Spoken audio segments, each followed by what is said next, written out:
Next ఇంకా అన్న ఏం చెప్తున్నాడంటే కంపెనీలే టీ ప్రొడక్ట్స్ మాలలు తయారు చేస్తున్నాం అంటున్నారు, వాటికి ఇప్పటిదాకా ప్రూఫ్స్ లేవు. చూడండి, ఇవన్నీ మా కంపెనీ తయారు చేసిన ఎర్రచందనం టీ పౌడరు, సోపు, ఎర్రచందనం మాల, ఇవన్నీ ఇంకా పబ్లిక్గా సేల్ చేయట్లేదండి.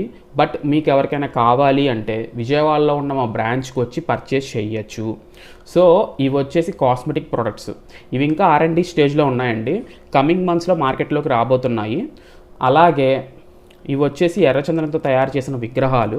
ఇవి ఆల్రెడీ మా ఫామ్ ల్యాండ్స్లో ఇన్వెస్ట్ చేసిన కస్టమర్స్కి గిఫ్ట్స్గా ఇస్తున్నాము. సో అన్నయ్య మొత్తం ఎంక్వైరీ చేశాడు కానీ ఇవేం కనపడలేదు అన్నయ్యకి. నీకు కంగారు ఎందుకు అన్నయ్య? కోడిపిల్ల పుట్టగాని గుడ్డు పెట్టేసిద్దా ఏంటి?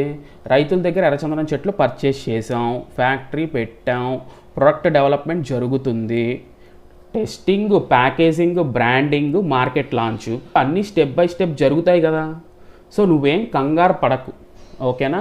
ప్రొడక్ట్స్ లాంచ్ చేసిన తర్వాత నువ్వు మా ఆఫీస్కి రా, ఫస్ట్ నీకే ఇప్పిస్తా ప్రొడక్ట్స్, ఓకేనా? నీ ఫుల్ వీడియోలో ఇంకా చాలా బొక్కలు ఉన్నాయి అన్నయ్య. వాళ్ళేమో 11 సంవత్సరాల చెట్లు అంటే నువ్వేమో 15 సంవత్సరాలైనా ఎవరు కొనట్లేదు అంటున్నావు. వాటి సైజ్ చూసావా అసలు?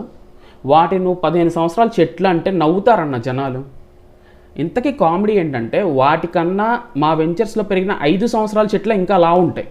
వాటి గురించి కూడా నెక్స్ట్ వీడియోలో డిస్కస్ చేద్దాం, ఓకేనా?